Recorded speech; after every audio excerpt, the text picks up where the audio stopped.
Dr. Marcus Webb stepped off the transport ship and into Kepler Station for the first time. The massive space station stretched out before him like a metal city floating in the stars. Hundreds of different alien species walked through the corridors, their strange voices mixing together in languages he could not understand.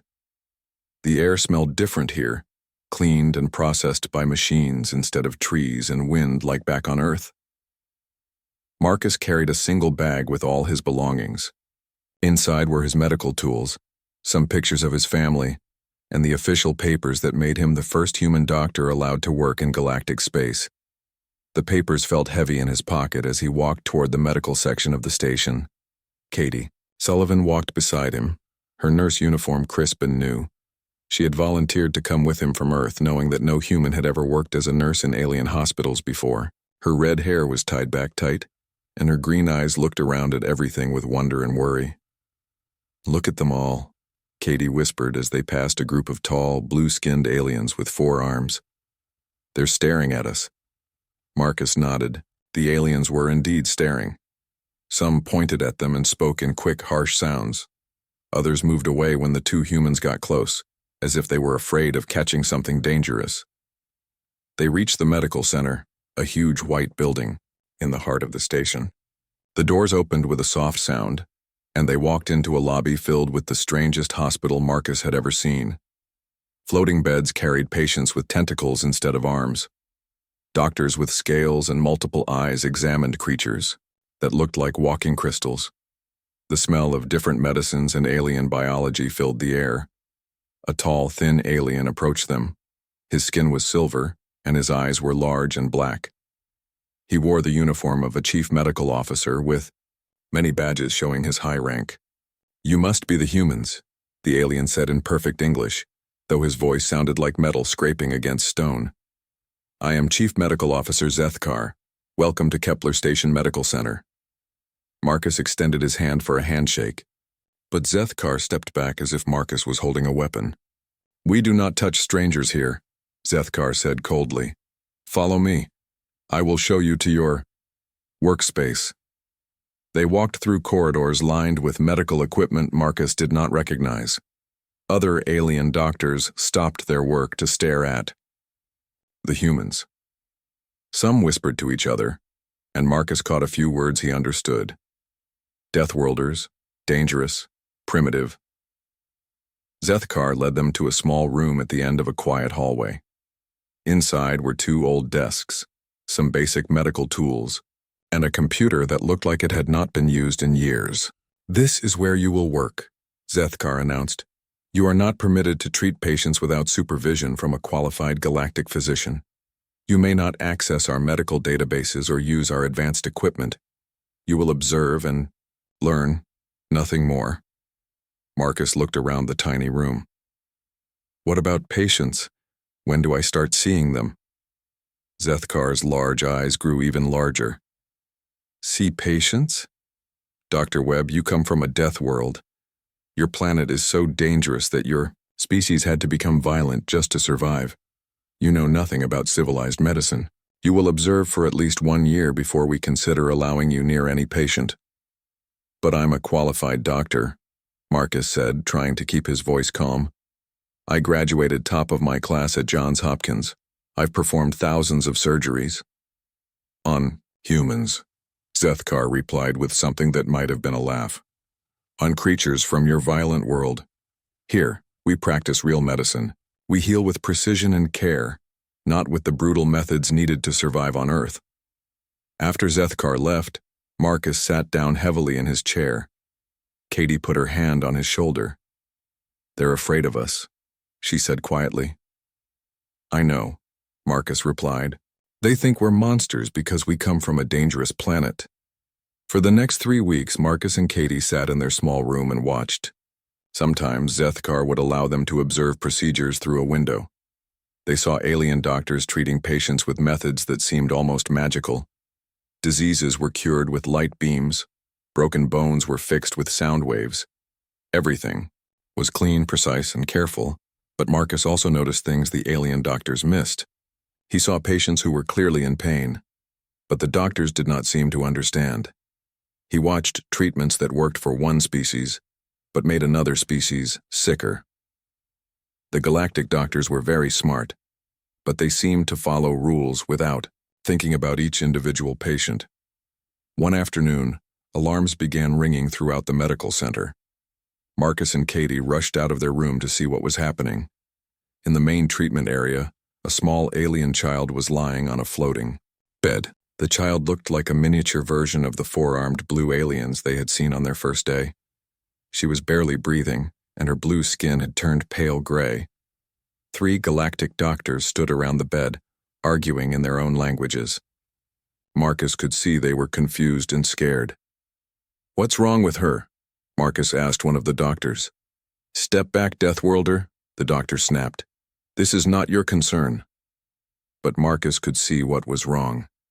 The child's symptoms reminded him of patients he had treated on Earth. Children who had eaten something poisonous or had severe allergic reactions. "She's going into shock," Marcus said. "Her body is shutting down because it can't process something in her system." "Impossible." Zethkar appeared beside them. "Our scanners show no poison, no allergic reaction. We have tried every treatment. Protocol." Marcus looked at the child's pale face and made a decision that would change everything. He pushed past the alien doctors and placed his hands on the child's wrist, checking her pulse the old human way. "Stop!" Zethkar shouted. "You are contaminating the patient." But Marcus ignored him. He looked into the child's eyes, felt her forehead, and listened to her breathing.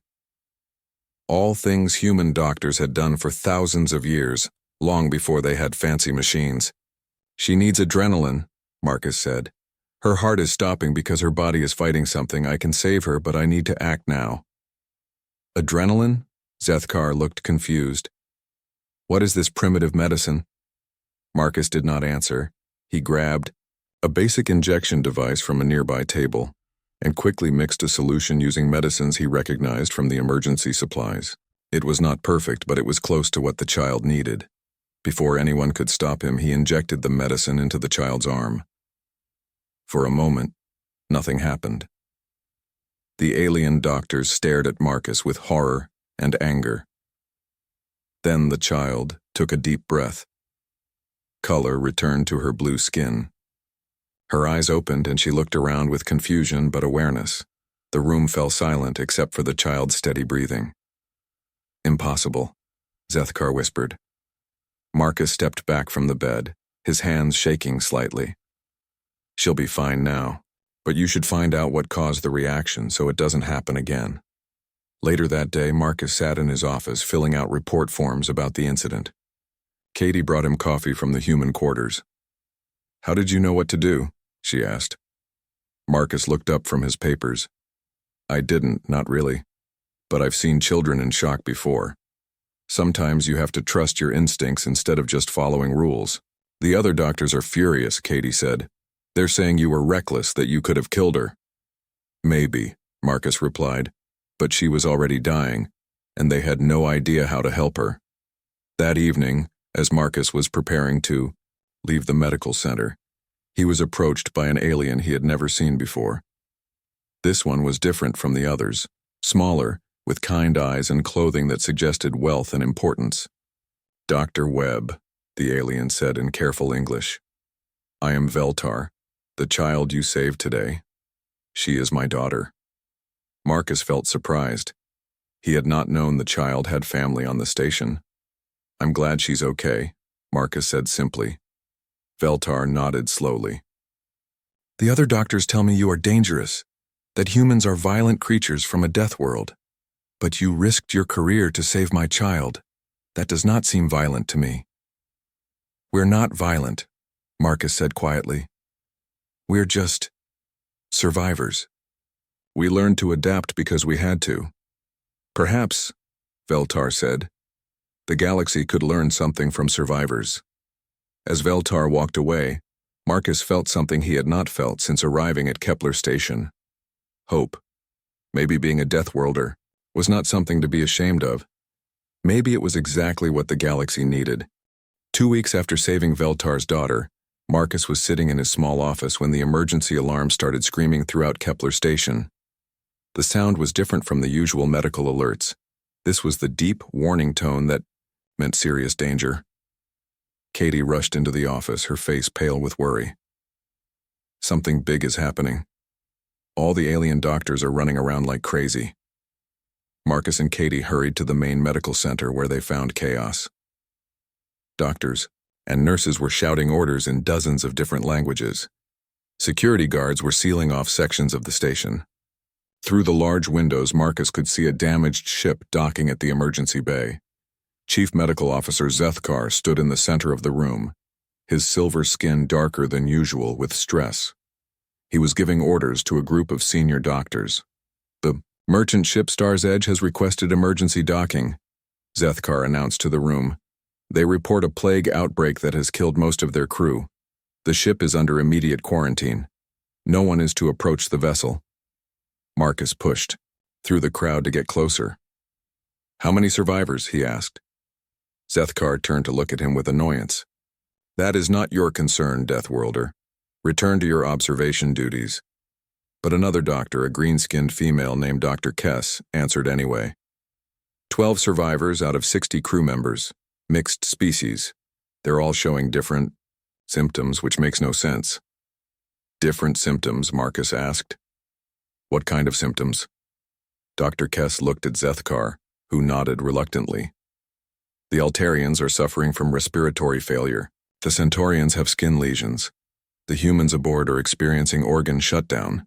It's like 3 different diseases, but they all started at the same time. Marcus felt something cold in his stomach. Are there children among the survivors? 4 children, Dr. Kess said quietly. 2 Centaurian, 1 human, 1 mixed species.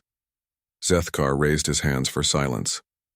After careful consideration, the Galactic Medical Council has decided the ship is too dangerous to board. We will provide what support we can remotely, but we cannot risk the plague spreading to Kepler Station.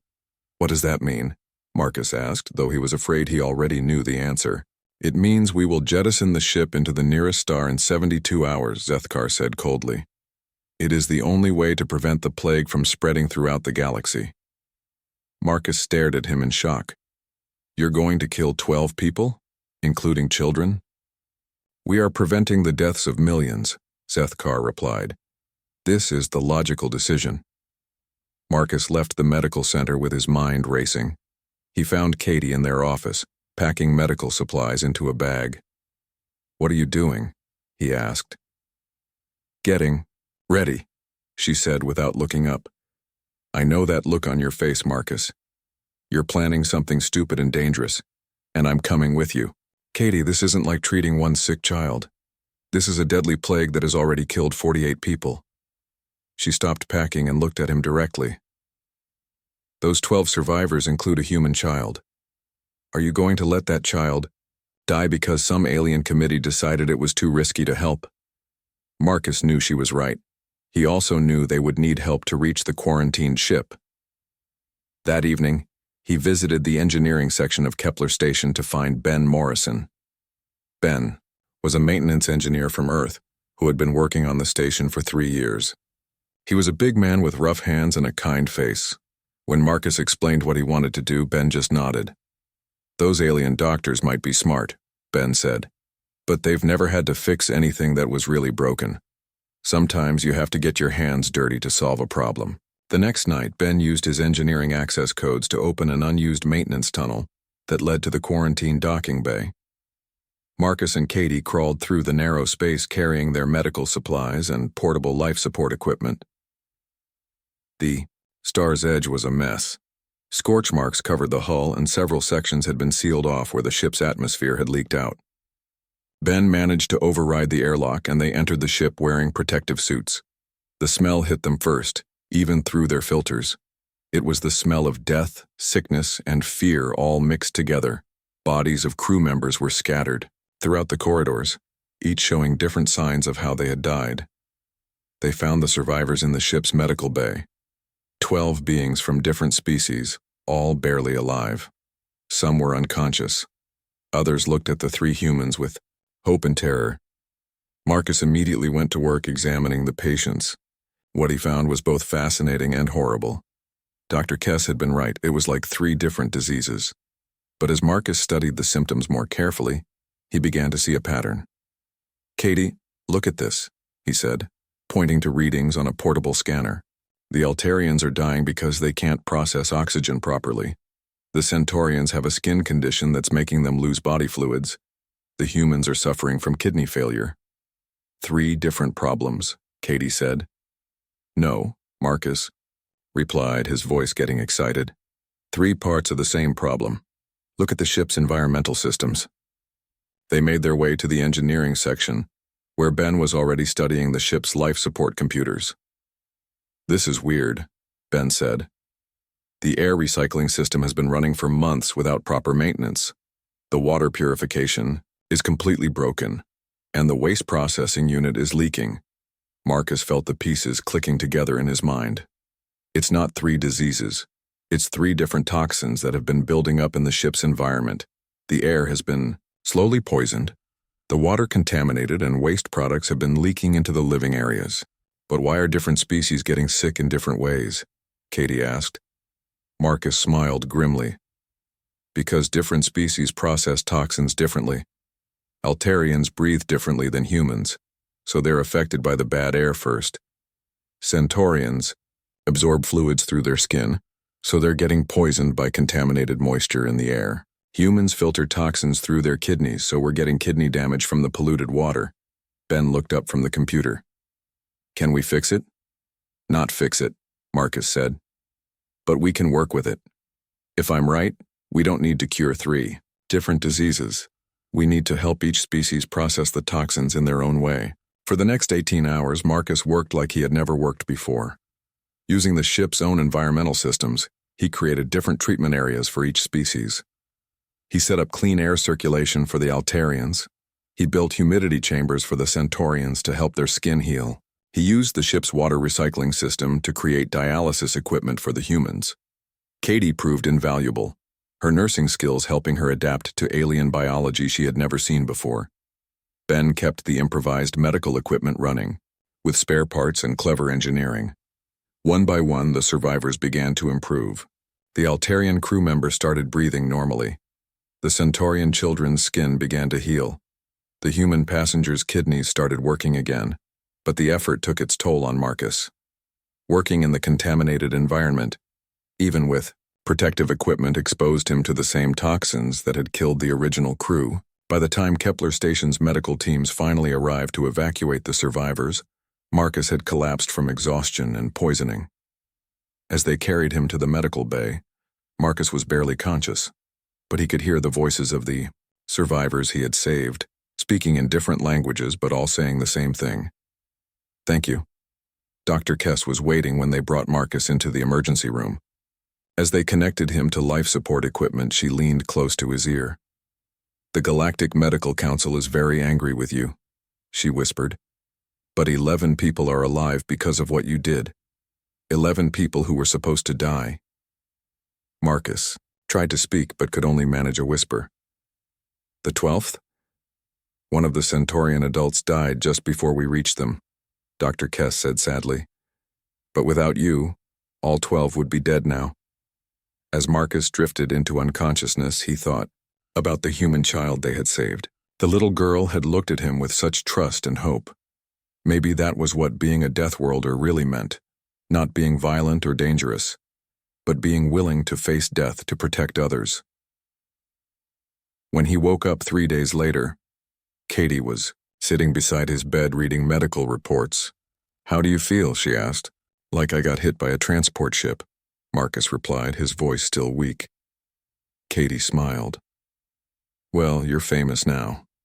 The story of the human doctor who saved the plague ship is spreading throughout the galaxy. Some people are calling you a hero. Others are calling you a fool." Marcus tried to sit up but was still too weak. "What do you call me?" Katie thought for a moment. "I call you a doctor who remembered what medicine is really supposed to be about." Outside his window, Marcus could see the stars of the galaxy stretching out in all directions. Somewhere out there were billions of people from hundreds of different species, and maybe, just maybe, some of them were starting to understand that Deathworlders were not the monsters they had feared. Marcus spent 2 weeks recovering in Kepler Station's medical bay.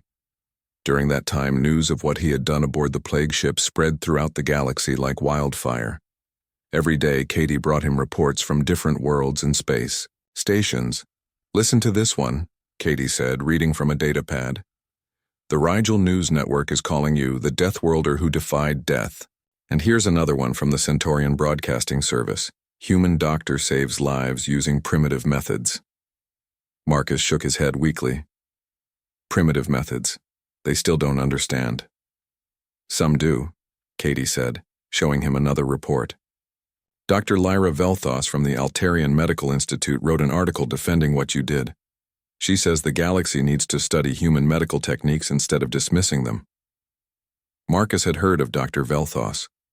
She was one of the most respected doctors in galactic space, known for her research into biological adaptation. If she was defending him, maybe things were starting to change. But not everyone was happy with Marcus's actions. Chief Medical Officer Zethkar visited him on his last day in the medical bay, and his silver face was darker than usual with anger. "Dr. Webb," Zethkar said coldly, "the Galactic Medical Council has reviewed your unauthorized treatment of the plague ship survivors. While we acknowledge that lives were saved, your methods were reckless and dangerous." "Reckless?" Marcus asked, sitting up in his bed. 11 people are alive who would have been dead. You violated quarantine protocols. You used untested treatments. You exposed yourself and your team to deadly toxins," Zethkar listed. "These are not the actions of a civilized physician." Marcus looked at the alien doctor for a long moment. "You're right. They're the actions of someone who refuses to let people die when he can help them." After Zethkar left, Marcus was surprised to receive a visitor he had not expected. Veltar, the Centaurian ambassador whose daughter Marcus had saved weeks earlier, entered the room quietly. "Dr. Webb," Veltar said, "I bring greetings from the Centaurian Council. We have heard of your recent actions and we are impressed by your dedication to saving lives." "Thank you," Marcus replied. "How is your daughter?" "She is well, thanks." "To you?" Veltar said. "But I am not here about her. I am here about my people." Veltar sat down beside Marcus's bed. His forearms folded in what Marcus had learned was a sign of serious concern among Centaurians. "Our homeworld is dying," Veltar said quietly. "For the past 6 months, our people have been suffering from a genetic plague. It affects our DNA directly, causing our bodies to change in ways that kill us slowly. Our best doctors cannot find a cure. Galactic medicine has failed us." Marcus felt his heart rate increase. "How many have died?" "Millions," Veltar said. "And the plague is spreading faster each day. Within a year, my entire species may be extinct. What do your doctors think is causing it?" Veltar looked uncomfortable. "They believe it is connected to our terraforming technology. 50 years ago, we changed our planet's atmosphere to make it more comfortable for us. But now something has gone wrong. The artificial atmosphere seems to be poisoning us, but in a way that changes our genetics instead of just making us sick." Marcus thought about this. Genetic plagues were almost unknown in human medicine, but he had read about similar problems on Earth. Sometimes when humans moved to new environments, their bodies had to adapt or die. But this sounded like the Centaurians were being forced to adapt too quickly. "The Galactic Medical Council refuses to help us anymore," Veltar continued. "They say the problem is too complex and too dangerous. But I remember how you saved my daughter when they said it was impossible. I remember how you saved the plague ship when they said it could not be done." Veltar leaned forward, his large eyes filled with hope and desperation. "Dr. Webb, my people are dying. Will you help us?"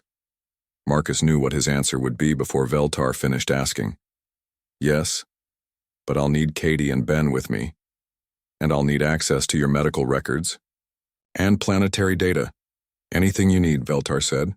"But you must understand, if the Galactic Medical Council discovers we are working together, both our careers will be over." "I stopped caring about my career the day I became a doctor," Marcus replied.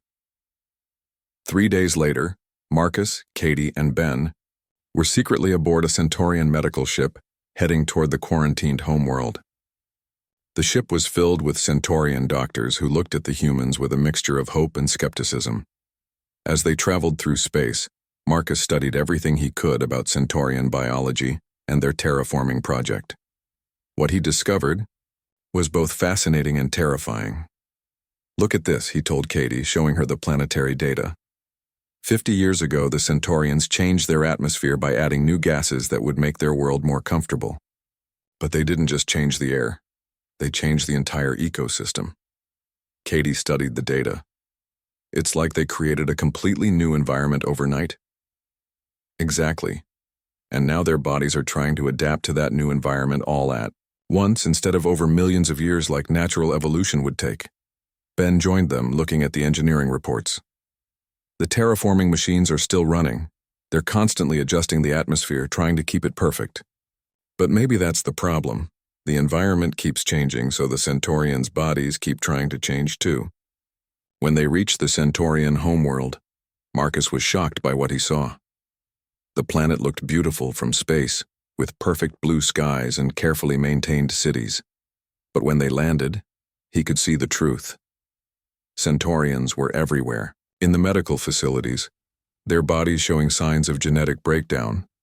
Some had developed extra limbs that didn't work properly. Others had skin that was changing color and texture randomly. Children were being born with organs in the wrong places. The head of planetary medicine, Dr. Zaltham, met them at the spaceport. She was an older Centaurian whose own body showed signs of the genetic plague. Her normally blue skin had patches of green and silver. "Dr. Webb," she said, "I hope you can help us where others have failed.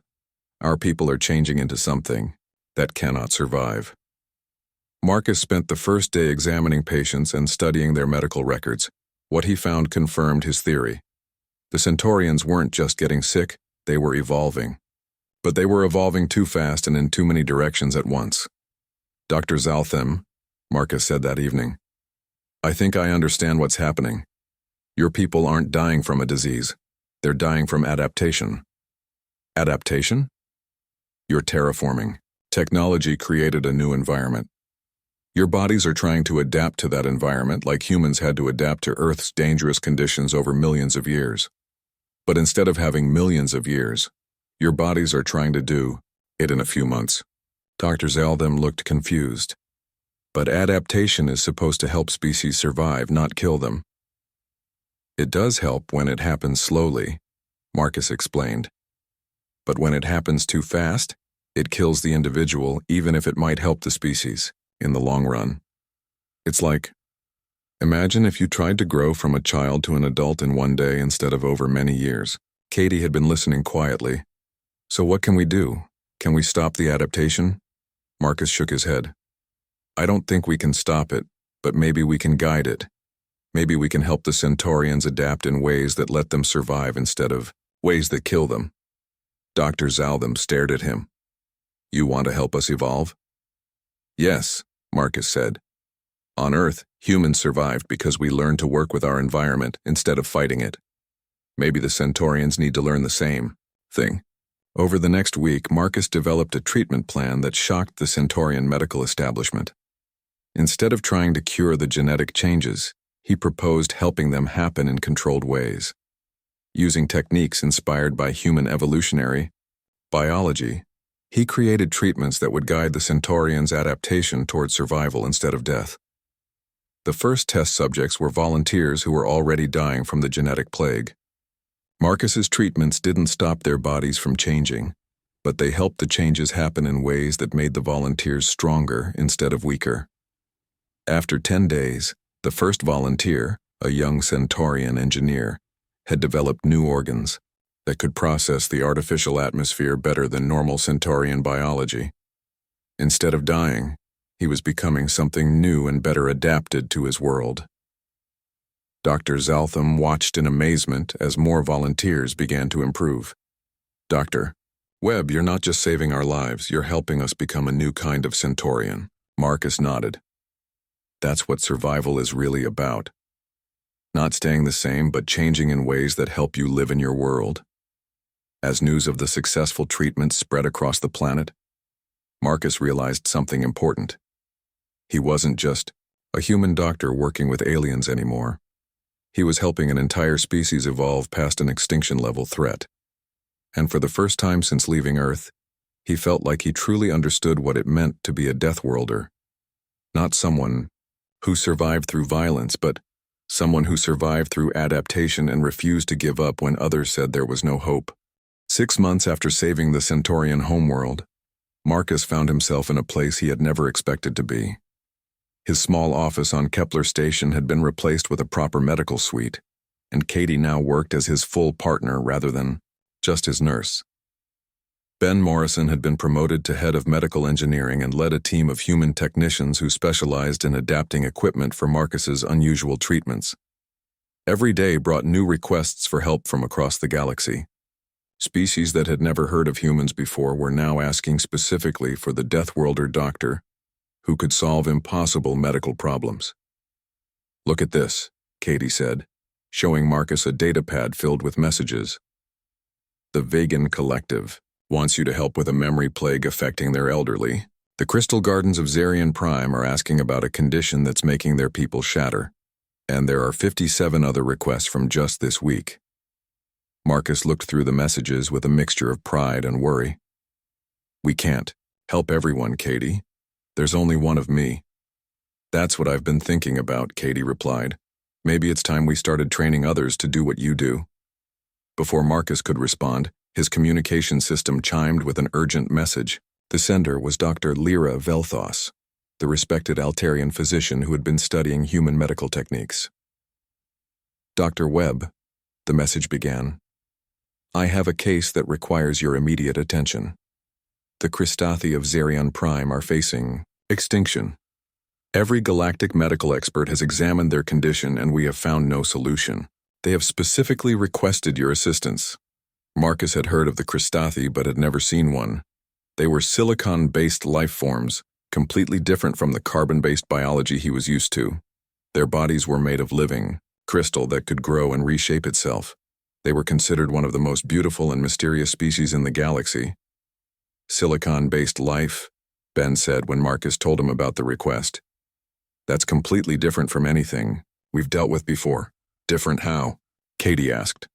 Marcus pulled up information about the Kristathi on his computer.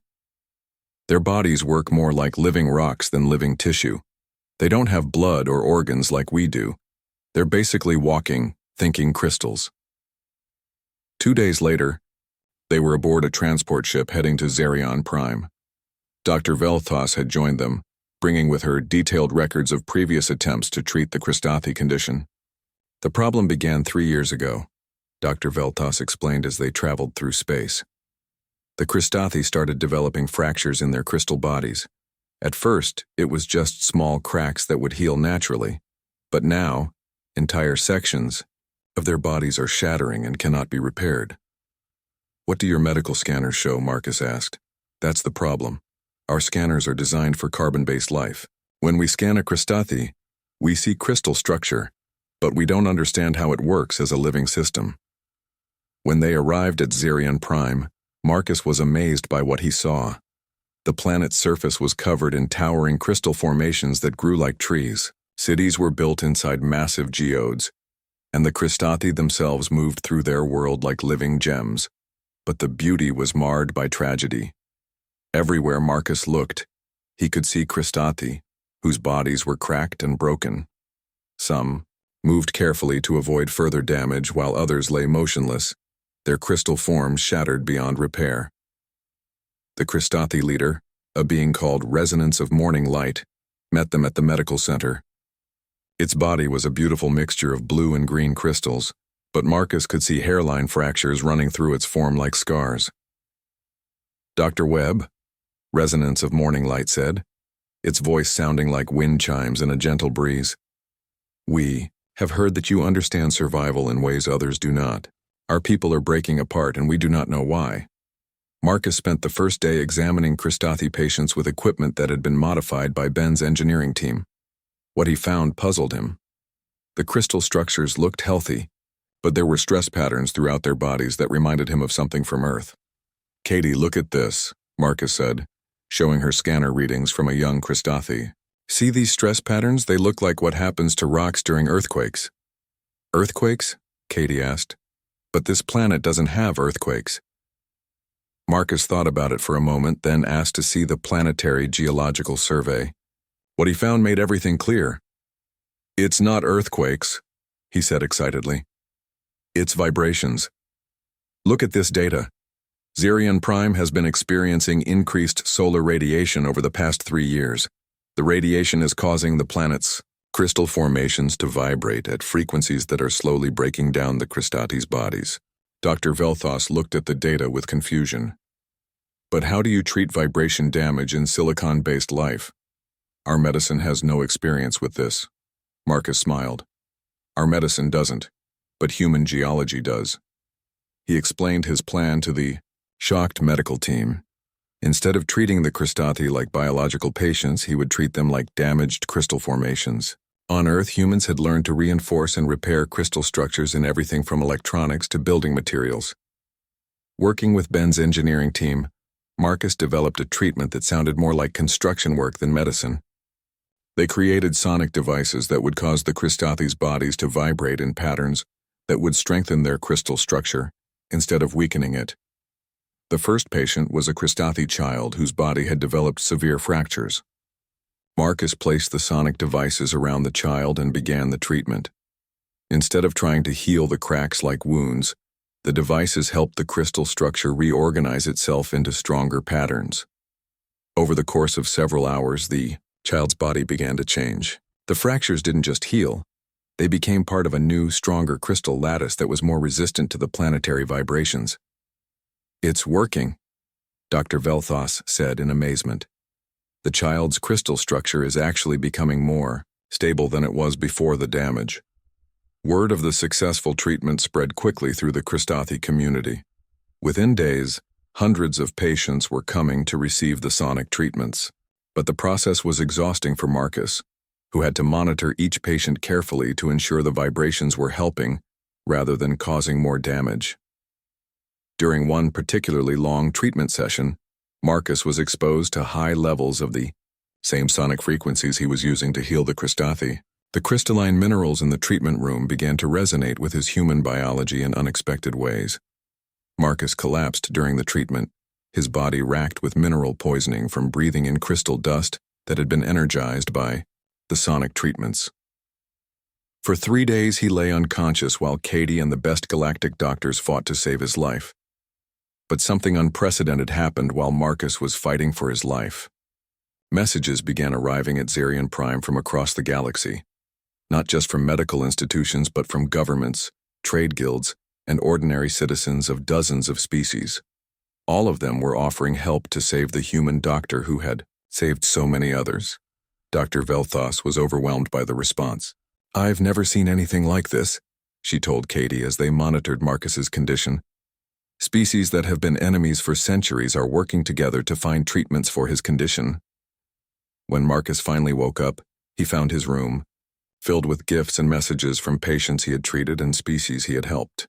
But the most important visitor was Dr. Velthos, who sat beside his bed with a proposal that would change everything. Dr. Webb, she said, I have been authorized by the Altarian Medical Institute to make you an offer. We want to create a new medical organization that combines traditional galactic medicine with human Deathworlder techniques. Marcus tried to sit up, but was still too weak. What kind of organization? One that teaches other species to think like humans when faced with impossible medical problems. One that spreads the survival instincts that Earth gave your people to doctors throughout the galaxy. Marcus thought about all the patients he had treated, all the problems he had solved by thinking differently than traditional galactic medicine. I'll do it, but only if we focus on teaching others instead of just relying on me. The galaxy is too big for one doctor to save everyone. Dr. Velthos smiled. That's exactly what we hoped you would say. As Marcus looked around his room at the messages from dozens of species, he realized that something fundamental had changed. He was no longer just a human doctor working in alien space. He had become something new, a bridge between Deathworlder, survival instincts, and galactic civilization. The legend of the human doctor who could solve impossible problems was spreading throughout the galaxy, but more importantly, the idea that Deathworlders had something valuable to teach civilized space was taking root in minds across hundreds of worlds. Marcus smiled as he thought about what his father would say if he could see him now. The old man had always said that the most important thing about surviving wasn't staying alive. It was making sure others could survive too. 5 years had passed since Marcus first arrived at Kepler Station as an unwelcome human doctor. Now he stood in the command center of Unity Medical Station, the largest hospital in galactic space, watching dozens of species work together in ways that had never been seen before. The Terran Medical Initiative had grown beyond anything Marcus had imagined. What started as one human doctor trying to help patients had become a galaxy-wide organization that trained doctors from every known species in Deathworlder survival techniques. Katie walked up beside him, now wearing the uniform of a senior galactic physician. Her red hair was shorter now, and she carried herself with the confidence of someone who had saved thousands of lives. "The morning briefing is ready," she said, handing him a data pad. "We have teams working on 43 different worlds today." Marcus looked at the reports with pride and amazement. Altarian doctors were using human adaptation techniques to help their patients survive environmental changes. Centaurian physicians had learned to think like Deathworlders when facing impossible medical puzzles. Even some Cristati had become doctors themselves, using their unique crystal-based biology to help other silicon-based species. "Any major problems?" Marcus asked. "Nothing we can't handle," Katie replied, "though there is one situation that might require your personal attention." Before she could explain, alarms began sounding throughout the station. But these weren't medical emergency alarms. They were the deep, urgent tones that meant catastrophic system failure. Ben Morrison's voice came over the communication system. "All medical personnel to emergency stations. We have a code black situation at Galactic Assembly Station. Massive environmental system failure with representatives from every major species trapped inside." Marcus felt his heart rate increase. Galactic Assembly Station was where the leaders of all galactic civilizations met to make important decisions. If something had gone wrong there, it could affect billions of people across hundreds of worlds. Within an hour, Marcus, Katie, and Ben were aboard the fastest medical ship in the Terran Medical Initiative fleet, racing toward the disaster. As they traveled through space, reports kept coming in about the situation. "Environmental controls failed completely," Ben explained, reading from his engineering reports. "The station has broken into 12 different sections, each with different life support problems. Some areas have toxic atmosphere. Others have lost gravity. Some are too hot. Others too cold." "How many people are trapped?" Marcus asked. Katie checked her medical scanner. "Over 3,000 representatives from 67 different species. Each section of the station has different problems, and each species needs different environmental conditions to survive." Marcus studied the station schematics on his computer screen. What he saw was a nightmare of engineering and medical problems. The station had been designed to provide perfect environments for every species represented in galactic government, but when the systems failed, those perfect environments had become death traps. "This is impossible," Dr. Velthos said over the communication system from her own medical ship. "No single medical team can handle this many different environmental emergencies at once." But Marcus was already forming a plan. "We don't need one medical team. We need 67 medical teams, each one trained in Deathworlder techniques and specializing in different species." When they reached Galactic Assembly Station, Marcus could see the disaster was even worse than the reports had indicated. The massive station was dark in several sections, and emergency lights flickered throughout the structure. Rescue ships from dozens of worlds surrounded the station, but none of them could dock safely due to the environmental hazards. Marcus took command of the rescue operation with an authority that surprised even him. "This is Dr. Marcus Webb of the Terran Medical Initiative. All medical ships prepare to deploy species-specific rescue teams." "Dr. Webb," came a voice over the communication system. It was Chief Medical Officer Zethkar from Kepler Station. The situation is too dangerous for normal rescue operations. We should evacuate what sections we can and abandon the rest. Negative, Marcus replied firmly. We're not abandoning anyone. Every person on that station is someone's family member, someone's friend. We're going to save them all. Marcus coordinated the most complex medical rescue operation in galactic history. Altarian doctors, trained in human adaptation techniques, led teams into the toxic atmosphere sections. Centaurian physicians used their forearms and Deathworlder training to navigate the zero-gravity areas. Kristathi doctors used their crystal bodies to withstand the extreme temperature zones. Katie led a team of mixed-species nurses into the most dangerous section, where the artificial gravity had reversed and was crushing anyone who couldn't adapt. Quickly, Ben Morrison and his engineering teams worked to create safe corridors between sections while the medical teams treated patients in conditions that should have been impossible to survive. But the real miracle was watching how the different species worked together. Doctors who had once feared and distrusted each other were now sharing techniques and knowledge to save lives. The Deathworlder training had taught them all the same lesson, that survival was about adaptation and cooperation, not competition. Marcus himself led the team into the worst section, where representatives from 12 different species were trapped in an environment that was toxic to all of them. Using everything he had learned about environmental adaptation, he created a treatment protocol that helped each species filter the toxins in their own unique way. The rescue operation lasted 18 hours. When it was over, all 3,000 representatives had been saved, though many required intensive medical treatment. More importantly, the galaxy had witnessed something unprecedented: doctors from dozens of species working together as a single, coordinated team. 3 months later, Marcus stood in a place he had never expected to visit, the surface of Earth. He was back in the Amazon rainforest where he had grown up, but now he wasn't alone. Representatives from 40 different species stood with him, all of them wearing the uniform of the Terran Medical Initiative. The new medical training facility they had built looked strange among the trees and vines of the rainforest. It was designed to house and teach doctors from species that breathed different gases, had different gravity requirements, and needed different types of food and shelter. This is where it all started, Marcus told the group of alien doctors. This is the death world that taught humans how to survive and adapt. A young Altarian medical student raised her hand. Dr. Webb, why did you choose to build our training facility on Earth instead of a safer world? Marcus smiled as he looked around at the dangerous, beautiful forest that had shaped his species. Because if you want to learn how to think like a Deathworlder, you need to experience what made Deathworlders in the first place.